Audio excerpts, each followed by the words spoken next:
In the dim hum of the airplane cabin, where the air smelled of recycled oxygen and faint coffee, a single father clutched his squirming toddler to his chest, his face etched with exhaustion that ran deeper than the red-eye flight from Chicago to New York. Passengers around him shifted in their seats, casting sidelong glances that turned into muffled chuckles as the child let out a piercing wail, kicking tiny feet against the armrest.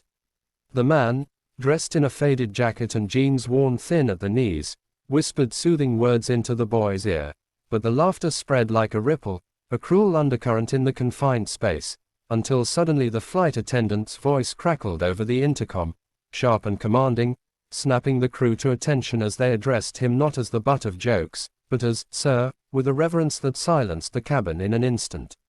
If you believe in kindness, second chances, and the power of unseen stories, hit that like button right now. Drop a comment below sharing your thoughts. Share this video with someone who needs a reminder of humanity, and subscribe to Kindness Speaks for more tales that touch the soul, because every act of empathy starts with you. The father's name was Daniel Harper, a man in his mid-30s whose life had been upended in ways that no one on that flight could have imagined at first glance. He had boarded the plane with little more than a backpack slung over one shoulder and his son, Tommy, cradled in his arms, the boy's curly hair matted from a long day of travel mishaps. Daniel's eyes, shadowed by dark circles, told a story of sleepless nights and relentless worry, but beneath that weariness lay a quiet strength forged in the fires of loss and survival. Just 2 years earlier, his world had shattered when his wife, Emily, succumbed to a rare and aggressive form of cancer, leaving him to navigate the treacherous waters of single parenthood while grappling with grief that felt like a constant weight on his chest. Emily had been the light in their small family, a vibrant teacher who filled their modest home with laughter and homemade meals, but her illness had drained their savings, forcing Daniel to sell their house and move into a cramped apartment on the outskirts of the city. He worked odd jobs, driving for ride shares, fixing appliances for neighbors, to make ends meet, but the bills piled up like unspoken accusations, and Tommy's needs grew with each passing month. The boy, now 3 years old, was a bundle of energy and innocence, oblivious to the sacrifices his father made, but his tantrums were a reflection of the instability that had become their norm. Daniel had learned to ignore the judgmental stares in grocery stores or parks, where people assumed he was an inept parent rather than a man holding the pieces of his broken life together with sheer willpower. This flight was no different. It was a last-minute trip to visit Emily's parents in New York, who had offered to help with childcare so Daniel could attend a job interview that might finally provide stability, a position as a mechanic at a small garage, far from glamorous but a step toward rebuilding. As the plane taxied down the runway, the laughter began subtly, like whispers carried on the wind. A businessman in a crisp suit across the aisle rolled his eyes when Tommy dropped his toy truck, the clatter echoing louder than it should in the pre-takeoff quiet. Daniel bent down to retrieve it, his back aching from the awkward angle, and as he straightened, he caught the smirks from a group of young professionals a few rows back, their conversation laced with sarcasm about parents who can't control their kids. He felt the heat rise in his cheeks, a familiar mix of embarrassment and defiance, but he swallowed it down, focusing instead on Tommy's wide eyes, which mirrored Emily's so perfectly that it sometimes stole his breath. The takeoff was rough, the plane shuddering through turbulence that made Tommy cling tighter, his small hands fisting Daniel's shirt. The cabin lights flickered, and the seatbelt sign chimed insistently, but the child's discomfort only amplified, leading to a full-blown cry that drew more attention. An elderly woman nearby clucked her tongue disapprovingly, muttering about how flights used to be peaceful, while a mother with her own well-behaved children shot Daniel a pitying look that stung worse than outright scorn. He rocked Tommy gently, humming a lullaby Emily had sung during better times, but the ridicule built, passengers exchanging glances and chuckles that felt like barbs piercing his resolve. Daniel's mind raced back to the hospital nights, holding Emily's hand as she faded, promising her he'd be strong for their son, but in moments like this, strength felt like a distant memory, replaced by the crushing isolation of being judged without context. The flight stretched on, the hours blurring into a monotonous drone of engine noise and intermittent announcements. Daniel tried everything to calm Tommy, offering snacks from his bag, pointing out the clouds through the window, even letting the boy play with his phone until the battery dipped low. But the child was overtired, overstimulated from the day's chaos of security lines and delayed boarding, and his protests echoed through the economy section like a siren. The laughter grew bolder now, a man in the row behind joking loudly about needing earplugs for the circus act up front, his companions snickering in agreement. Daniel's hands trembled as he wiped Tommy's tears, his own eyes stinging with unshed emotion. He thought of the countless nights alone, bathing Tommy while fighting back sobs, or skipping meals to ensure the boy had enough. The job interview loomed in his mind like a beacon, but doubt crept in. What if he arrived looking as haggard as he felt? What if this was just another dead end in a string of failures? The passenger's mockery amplified his insecurities, making him feel small and exposed, a far cry from the confident man Emily had married. Yet, amid the struggle, a spark of resilience flickered. He remembered the day after her funeral, when he had vowed to Tommy in the quiet of their empty home that they would persevere, no matter the storms. Little did he know that this flight would become one of those storms, but also the turning point where the winds began to shift.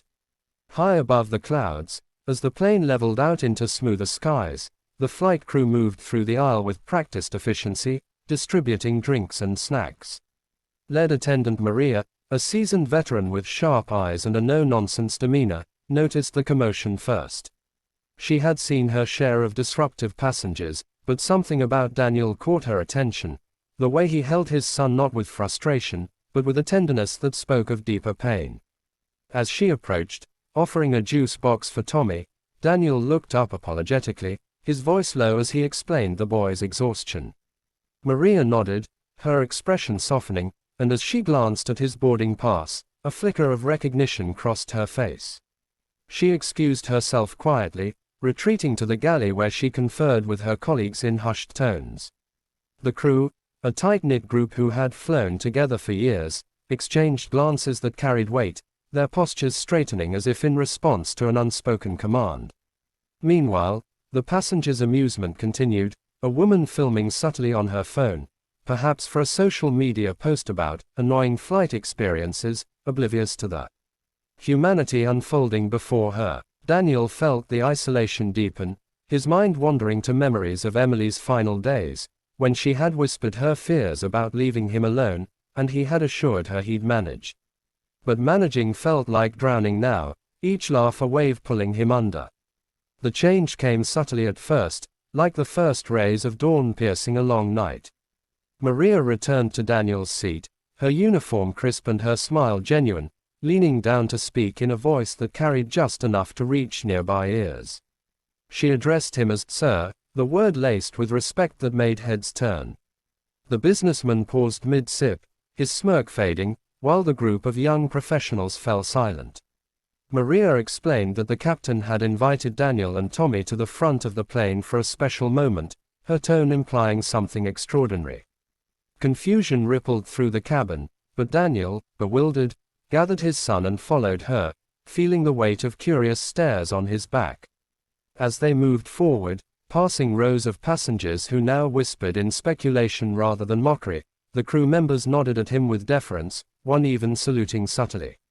In the galley area, away from prying eyes, Maria revealed the truth she had uncovered from a quick check of passenger manifests and her own memory. Daniel wasn't just any single dad. He was Captain Daniel Harper, a decorated veteran who had served 2 tours in Afghanistan as a helicopter pilot, saving countless lives in daring rescue missions. But that wasn't all. Just 6 months before Emily's death, Daniel had been off duty when he witnessed a multi-car pileup on a rainy highway. Without hesitation, he had pulled 3 people from a burning vehicle, including a child not much older than Tommy, suffering severe burns himself in the process. The story had made local news, but Daniel had shunned the spotlight, focusing instead on his wife's care. Maria, whose brother was a first responder, recognized his name from a shared article in her family's group chat, and now, the crew wanted to honor him. The revelation spread through the plane like wildfire, the captain's voice coming over the intercom to share a sanitized version of Daniel's heroism, careful not to invade his privacy but enough to paint him as the quiet hero he was. Passengers who had laughed now shifted uncomfortably, their faces flushing with shame as the flight crew snapped to attention, treating Daniel with the protocol reserved for dignitaries. One attendant offered Tommy a pilot's hat, the boy's cries turning to giggles as he played with it, while another brought Daniel a hot meal from first class, insisting he deserved the upgrade. The businessman approached tentatively, offering an apology that Daniel accepted with grace, his humility only amplifying the respect swelling in the cabin. Whispers turned to murmurs of admiration, a few passengers clapping softly as Daniel returned to his seat, Tommy now content in his lap. The elderly woman who had clucked her tongue earlier reached across to pat his hand, her eyes misty as she shared her own story of loss, creating a bridge of shared humanity. Daniel felt a knot loosen in his chest, the mockery replaced by connection, reminding him that his struggles, though invisible, were not in vain. The flight, once a gauntlet of judgment, transformed into a testament to resilience, the crew's actions a ripple that touched every soul on board. As the plane descended toward New York, the city lights twinkling like stars below, Daniel reflected on the journey, not just the physical one, but the emotional odyssey that had brought him here. Tommy slept peacefully now, his small chest rising and falling in rhythm with the engines, and Daniel allowed himself a rare moment of hope. The job interview awaited, but more than that, this experience reignited his belief in second chances, in the kindness that could emerge from unexpected places.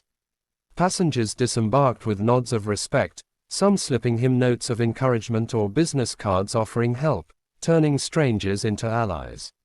Daniel stepped off the plane a changed man, not because of the recognition, but because it affirmed that his quiet battles mattered, that Emily's legacy lived on through their son's future. In the days that followed, Daniel secured the job, a steady role that allowed him to provide for Tommy without the constant scramble.